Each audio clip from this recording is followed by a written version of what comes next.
How to rate and review Fire Kirin app on Play Store or App Store. First of all, open the Play Store or App Store on your device. Next, search for Fire Kirin in the search bar and open the app's official page.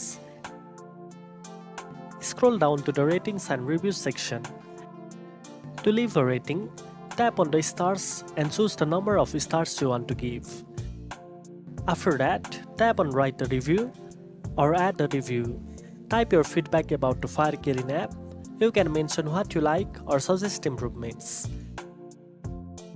Once you finish writing, tap submit to post a review. Your rating and review will help other users and also support the developers to improve the game.